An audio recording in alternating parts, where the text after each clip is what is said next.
The 2025 NFL season conference championships are here, and last week I got my shit rocked. Oh, it hurt. Oh, they cleaned me.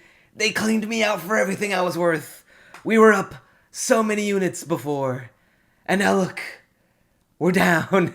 We're down bad, worse than ever been. All four of my bets went up in smoke.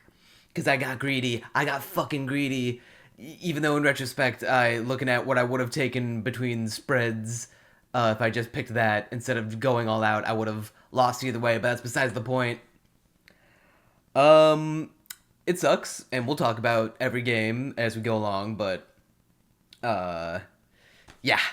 Sorry if you tailed me this last week, especially after I was, stroking myself off after wildcard weekend for going a perfect 100% success rate on predictions and bets.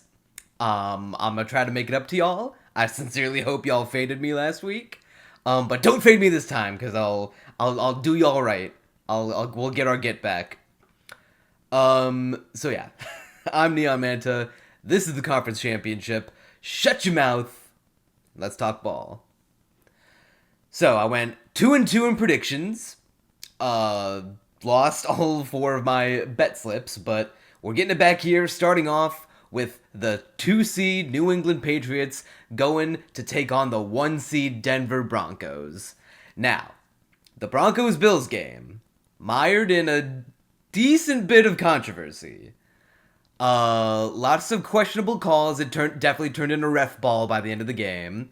A couple of pass interferences. One was blatant pass interference. One was pretty questionable. One was a no call that kind of like a similar levels of hand fighting that were going on earlier in the game weren't getting called, but all of a sudden in overtime with the game in the balance now they call it pretty questionable. Biggest thing was that interception at the end. Fucking camera, stop focusing. There we go. Oh, no, God. Okay, there we go. Sorry. The big interception at the end, my camera got out of focus because it wanted to distract you from the interception. Brandon Cooks catches the ball. He comes down with it. It looks like as he's coming down with it, like while he's like being rolled up on by the Broncos defender, he rips the ball out of his hands and runs away with it, and the refs rule in an interception. Even though, according to the rules, because he was able to catch the ball and was able to technically maintain control of it, like it should have been eligible as a catch, and going down with it, in cases of, 50-50 balls, where, for gain, where the catcher catches it, goes down, and then the defender comes up with it, it's still considered a catch for the offense, because in a 50-50 situation like that, because the receiver was able to catch the ball and control it for a time on his way down, then rules say that the ball should go to the offense, not the defense.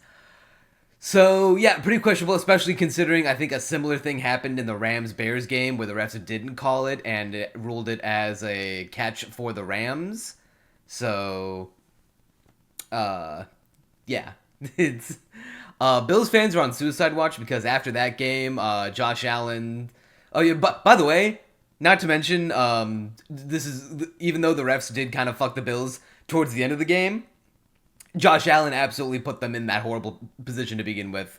4 turnovers, including what might be one of the fucking worst plays I've ever seen in my life, where towards the end of the first half, Allen's running down the field because he couldn't find an open man, trying to get as much yardage as possible. I guess he's trying to get his field goal kicker as much distance as possible to try to close out a few extra points. Gets tackled up by, I think, like 2 Broncos defenders. And then as he's being spun around, he throws the ball. It's not just like he gets hit and the ball comes flying out of his hand because he had a loose grip on it. No, you can see the clip. He's got one hand on the ball. As he's being spun around to the ground by the defender, he chucks it back behind him. Almost like he's suspecting, or assuming one of his teammates is going to be behind him to, like, backwards pass the ball to, and so they can hook and ladder it back the other way. But no one's there, so it's ruled a fumble. Broncos get on top of it, and then they get a free three extra points before halftime to go from a 7-point lead to a 10-point lead. And because Broncos won by a field goal, those 3 points ended up mattering. And if they didn't get those 3 points there, Broncos could have kicked the field goal at the end of regulation to win the game. So yeah, this loss is squarely 80% on Josh Allen's head. And now I am 100% convinced he's a playoff choker. He can't beat the allegations after this. He had no Mahomes, he had no Burrow, he had no Jackson.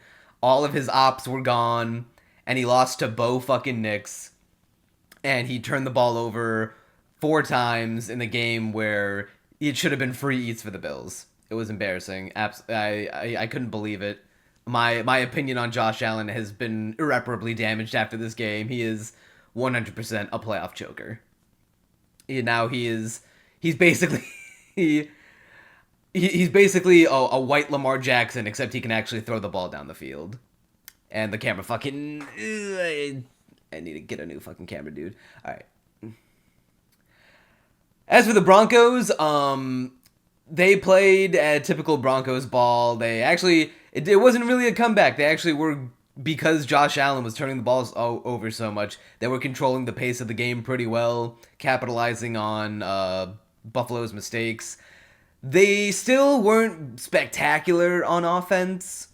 If Bills literally weren't shooting themselves in the foot the entire time, and by Bills I mean Josh Allen, Bills would have won that game easily. But you know what? It is what it is. Unfortunately, all is not well in paradise. At the end of the game, Bo Nix fractured his ankle. He's out for the rest of the season, and Jarrett Stidham is going to play for the remainder of the Broncos games. And by that I mean I think just the one, because I really don't see the Broncos going ahead of this conference championship. Sorry to spoil my pick before we even talk about the Patriots, but it's a backup quarterback. Unless Jarrett Stidham has a Nick Foles running him, which I highly doubt, I think it's just Jover, absolutely Jover for the Broncos. As for the Patriots, speaking of quarterbacks that are getting exposed for being bums, C.J. Stroud, opinion of him has also been irreparably damaged. The streets are saying Bryce Young is now better than C.J. Stroud. What a fucking world we live in. And remember rookie C.J. Stroud? What happened to that kid? What happened to rookie Stroud? When he looked like he was going to tear shit up in the NFL, and now he's been on a decline ever since then. His sophomore year, everyone was saying, oh, it's just a sophomore slump. It happens. It's off. It happens commonly. He'll bounce back. And then he proceeds to have a regular season that's like just about like on par with his sophomore slump, even though they were tearing off a win streak at the end. Thanks no small part by Davis Mills, who might be a better player than Stroud now. And then, 4 interceptions in the first half against the Patriots. An elite defense absolutely wasted because Stroud kept them out on the field way longer than they should. It was fucking Lions Commanders all over again from last year. It doesn't matter how decent your defense is. If your offense is turning over the ball and not giving you time to rest and forcing you to get back out on the field more than you're prepared for, or more than you have the energy for, then offense is just going to be able to take that much more advantage of you. So, sucks to see Patriots, especially because Drake Maye might also be a playoff choker too. He's not beating the allegations. He's been lucky so far. Once again, he is taking advantage of an easy path in the playoffs. He had the Chargers first round. That was basically a first round bye because Herbert is once again a playoff choker. It's a theme this year where the chokers are exposing themselves. And Drake Maye didn't play all that well. He got sacked a bunch of times. I think he turned the ball over a good number of times too. Then this game with the Texans, he gets bailed out by C.J. Stroud being a dumbass, who is the best player on that Patriots team. Because Drake Maye wasn't doing all that well in the game either. But you know what? It is what it is. And now we get Patriots and Broncos. If Jarrett Stidham weren't playing, if Bo Nix didn't injure himself, I would actually give it to the Broncos. If only because, while Bo Nix still, like, before he got injured, he's still not playing, like, in a high level of football that you'd like to see from a quarterback in the playoffs. He's playing competently enough. I'd say the one game he had against Buffalo was still way better than the 2 games Drake Maye has had these past couple weeks. So, while both teams have had a really good defense, Broncos defense is better than Patriots defense. So I would have given it to the Broncos, but because Bo Nix is out, and now they have to rely on Jarrett Stidham, who has not started a game since 2023, I want to say. And now he has to start in the conference championship. He's knocking on the door to a Super Bowl, and he hasn't played a full game, or at least started a game in like 2 years. So, who do you think? Drake Maye might be low key a bum, but at least he's he's been playing. He's fresh. He's in the rhythm. So the defense will keep them in it, but Patriots defense is going to feast on Jarrett. And they were feasting on Justin Herbert and CJ Stroud, who at the very least have like the rhythm. They have experience. They've been doing this the whole year. Imagine what they're going to do to a guy who's like being shoved out there out of the understudy. He's being shoved out into the spotlight, out of the curtains. It's over for him. Give me the Patriots -3.5. I would be surprised if Broncos not only cover this spread, but also win the game. I will be shocked. This is where the Broncos devil magic comes to an end. It's just like the Chiefs last year in the Super Bowl, where we saw them take advantage of all that shit that happened to go their way, and now Broncos get it again. Bo Nix snapping his ankle was the devil getting his due. It was him collecting their soul at the end. So Broncos had a nice little run, but now, for real this time, the magic streak, the Cinderella run ends. So, yep, sadly, Patriots are going back to the Super Bowl like 5 years after the Brady era. We are in hell. It should have been Buffalo, man. What the fuck, Josh Allen? Next game. Over in the NFC Championship, we've got the 5-seed Rams versus the 1-seed Seahawks. NFC West divisional rivalry in a conference championship. You could not ask for better football to be played at the championship level. Rams had a cinema game against the Bears. I thought it was over. Let me tell you, I thought it was over when, towards the end of regulation, Rams were putting on a clinic on defense. Caleb Williams was getting chased by like 3 defenders. They broke through the O-line. They had him running for his life. Then as he's like getting cornered by 3 dudes, he just hits like a fadeaway jump ball, throws it all the way down to the back of the end zone, and Cole Kmet is wide open, and he catches it, and the entire stadium of Soldier Field fucking erupts. I literally fell to my knees. I jumped off my couch, being like, yes, sack him, because I was excited for the Rams to win, because I had the Rams to win. And then I saw Cole Kmet catch that touchdown, and hands to my head, sunk to my knees, jaw agape. I literally could not believe it. One of the most spectacular throws I've ever seen in my life. Yeah, I'm a Lions fan, as you can see, so y'all know how I feel about the Bears. I was happy to see them lose, so now Lions not only swept them this year, but we also still made it further in the playoffs more recently than they did. Made it to the conference championship before they did, with Ben Johnson. If Ben Johnson made it year 1, I would have never heard the fucking end of it from bitch-ass Bears fans. But they're in a pretty decent position. It's weird because Caleb Williams, he doesn't have like the best regular season play. Like he's average to below average in the regular season, but then he'll have those key moments. Well, he'll just throw the ball up and make the most spectacular throw you've ever seen in your life, and it'll somehow work out for them. Whereas other times, like he threw like 3 interceptions that game, including one in overtime, which basically ended the game, which allowed Rams to set up a game-winning field goal. So I'm not too scared of Caleb Williams just yet because he still, has glaring weaknesses. But if he fixes, or at least severely minimizes those weaknesses, he'll be a fucking monster to deal with in not just the NFC North for the Lions division, but also the rest of the league. But until then, Goff is still the best quarterback in the NFC North. Argue with the wall, Bears fans. We're hanging out in Cancun together now, baby. Maybe Ben will learn to stop going for it on 4th down like Dan did all those years ago. Dan will send Ben to a good Gamblers Anonymous class. He'll send him to the same one that Dan went to at the end of the 2023 conference championship. As for the Seahawks, not much to say about their divisional game because it was over literally after the first play of the game. 49ers scored 6 points, 2 field goals that entire game. Very first play of the game, the kickoff. Return by Rashid Shaheed for the touchdown. 6 points into the extra point, 7-point kick.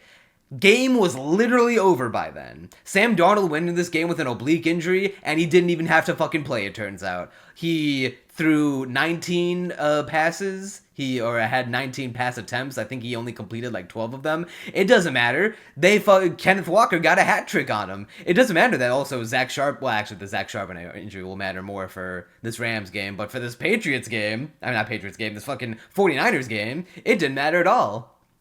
It was sad. It was sad to see. It was the biggest blowout of the playoffs so far, which was sad to see after the 49ers fought tooth and nail to beat the Eagles, and with all their injuries.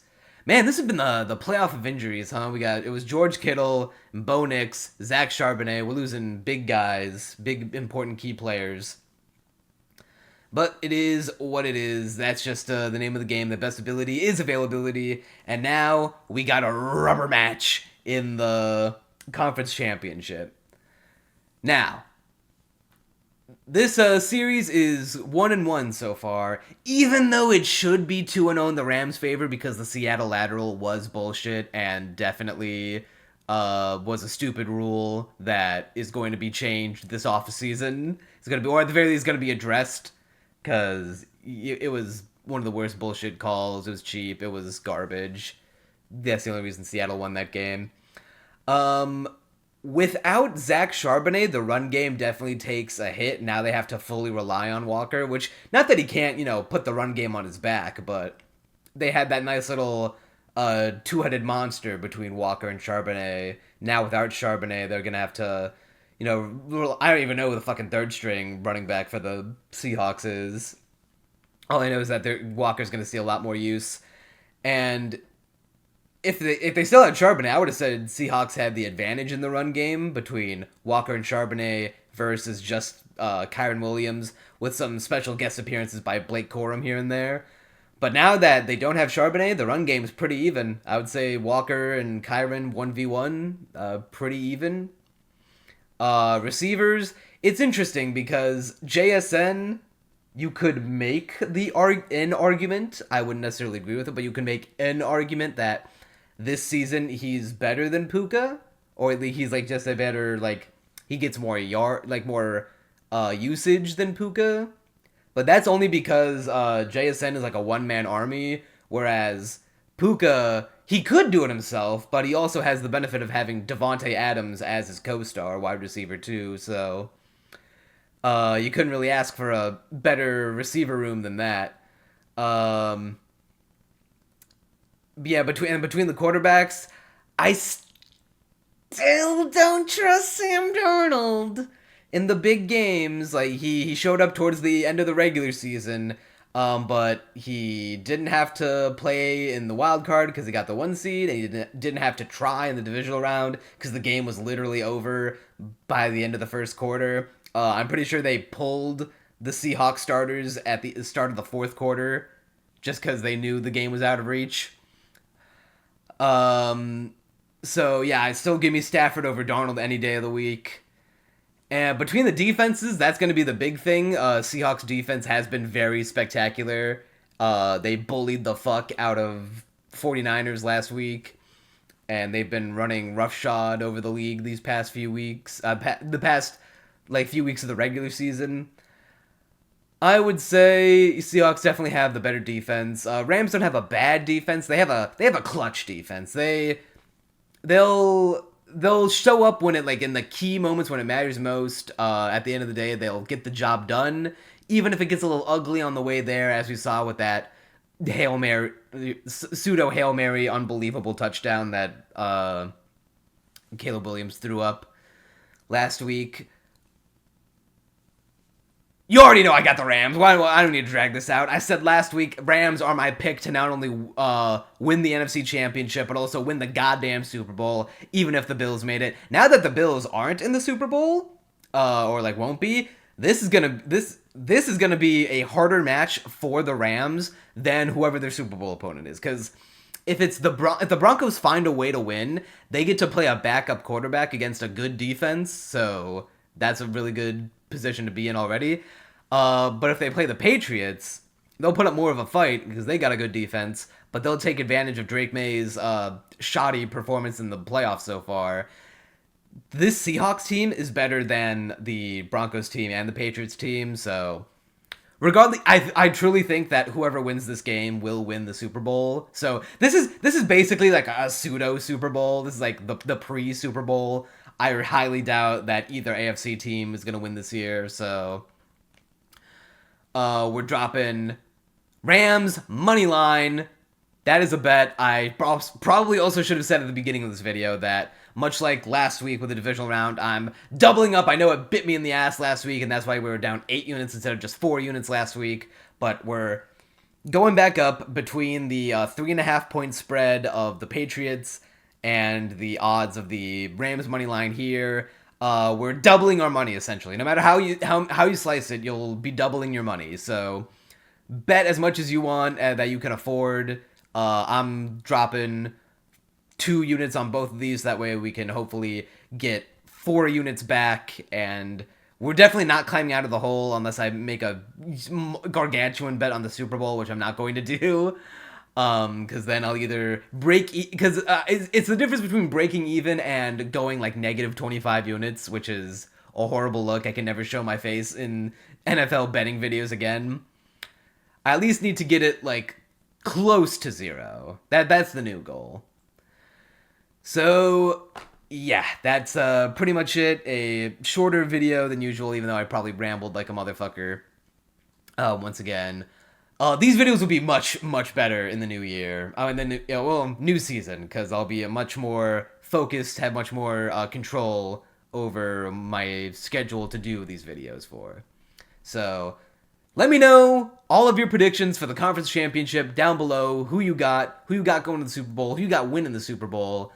We're down to our last 3 games of the 2025 season. It's been a ride. And I'm sorry that I couldn't have been around for the entirety of it, that I fell off towards the end of the regular season, but you know what? It be what it be. It do what it do. I'm lmao. You'll see me next time.